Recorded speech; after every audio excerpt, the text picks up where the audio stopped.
जिन रच रचना हम किए, ओ जिन रच रचना हम किए, जिन रच रचना हम किए, जिन रच रचना हम किए, जिसने रचना रच के हमें बना दिया। कैसे बनाया हमें नहीं मालूम।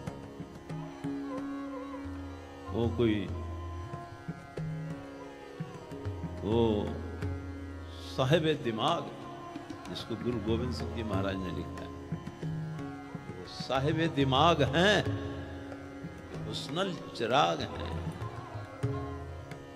गुरु गोविंद सिंह जी महाराज के वचन है उस प्रभु के बारे में। इस साहिब दिमाग, मास्टर ब्रेन, जिसको ना कोई समझ सका है ना कोई समझ सकेगा, साइंस जितना मर्जी जोर लगा ले। जिन रच रचना हम किए, जिसने रचना रची हम किए, हमें भी बना दिया। हमें बनाया तो उसकी तमाम नेमतों को हम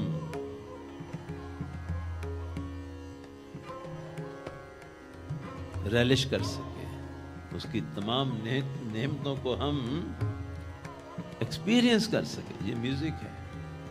अगर हमें ही ना बनाया होता तो ये दैवी संगीत हमें कहां से सुनने को मिलता। हमें ना बनाया होता तो इतनी सब्जियां हैं, इतने फ्रूट्स हैं, इतने ड्राई फ्रूट्स हैं, क्या क्या क्या क्या चीजें हैं, गन्ने पैदा कर दिए, उसे अनंत किस्म की मिठाइयाँ बनती हैं, चॉकलेट्स बनती हैं। क्या क्या उसने बना दिया, क्या क्या उसने बना दिया। तो इन सब चीजों का हम कभी टेस्ट एक्सपीरियंस कर सकते थे। अगर हमें बनाया ही ना होता तो ये लाइफ का एक्सपीरियंस हमें कभी ना होता। इतने सारे आर्ट्स हैं, इतने सारे आर्ट्स हैं। हमें तो खुद ज्यादा और आर्ट्स का इतना ज्यादा पता नहीं है, लेकिन है बेशुमार। मार्शल आर्ट, ये जो टेलर्स का काम है, स्टिचिंग का काम है, आजकल तो वो दौर चला गया। लेकिन कपड़े में जान डाल देते थे, ऐसे ऐसे उस्ताद होते थे, उनको मास्टर जी कहा करते थे लोग। शेरवानी बनाते थे, कुर्ता बनाते थे, कमीज बनाते थे। ऐसे ऐसे गुनी हुए हैं कि उनको नाप लेने की भी जरूरत नहीं होती थी। बस बंदे के एक दफा सामने खड़ा देख लिया, बस ठीक, जाओ। ये भी तो एक आर्ट ही है। अनेकों किस्म की डिशेस हैं, खाने हैं। इटालियन अलग है, चाइनीज अलग है, कोरियन अलग है, अमेरिकन अलग है, यूरोपियन अलग है, इंडियन अलग है, साउथ इंडियन अलग है।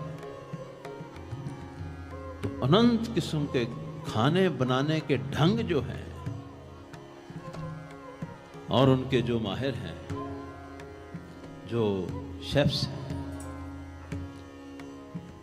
वो भी तो एक विद्या ही है। क्या वो विद्या नहीं है? हमें तो वो विद्या आती नहीं, हम तो सिर्फ तड़का लगा के माड़ा मोटा बस उसमें डाल दिए, बस ठीक है। जो घरों में चलता आ रहा है वैसे ही चलता आ रहा है, उसमें कोई क्रिएटिविटी नहीं है। लेकिन जिन्हों के पास ये विद्या थी, उनके पास क्रिएटिविटी भी थी। अनंत किस्म की चीजें, हमें तो पता ही कुछ नहीं है। क्या फसलें उगाना एक आर्ट नहीं है? फसलें उगाना कोई आर्ट नहीं है? क्या बातचीत गुफ्तगू करना एक आर्ट नहीं है? हालांकि आज वो बिल्कुल अलोप हो गया है।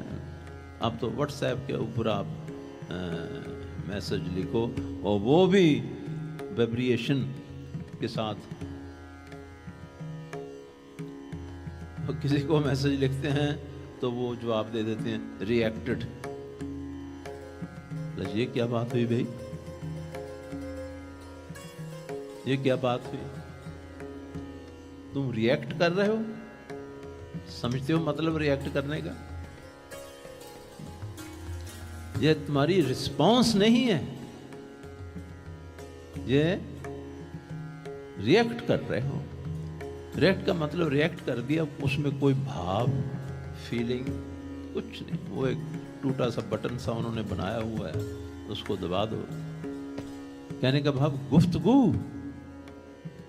आर्ट, शायरी आर्ट थी। कल ही मैं सुन रहा था बेगम अख्तर की गजल,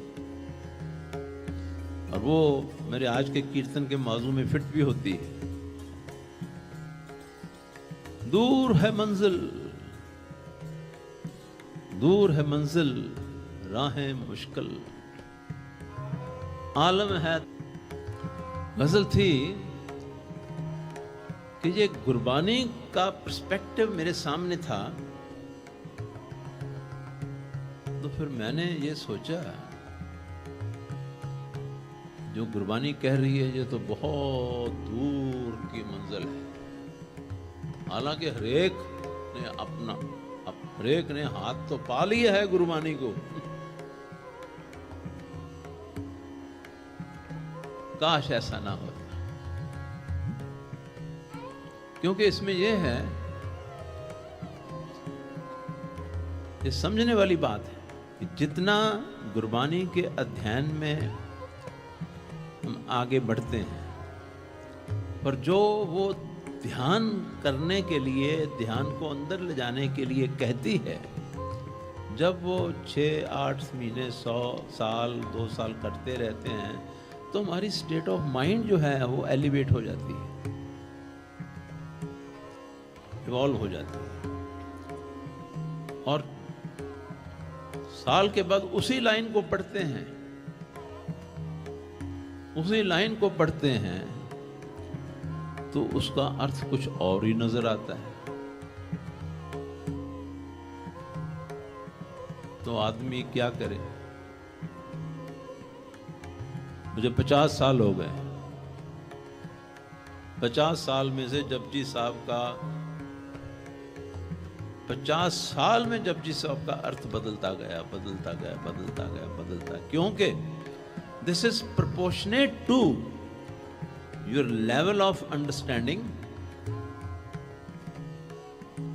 proportionate to your level of understanding, and according to the level of understanding it will reveal its meaning to you.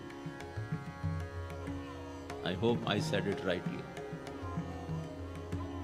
जैसे जैसी अवस्था होगी उतनी की ही समझ आएगी, लेकिन ये नहीं कि जो समझ आ गई है वहां बात खत्म हो गई है, क्योंकि ये तो अनंत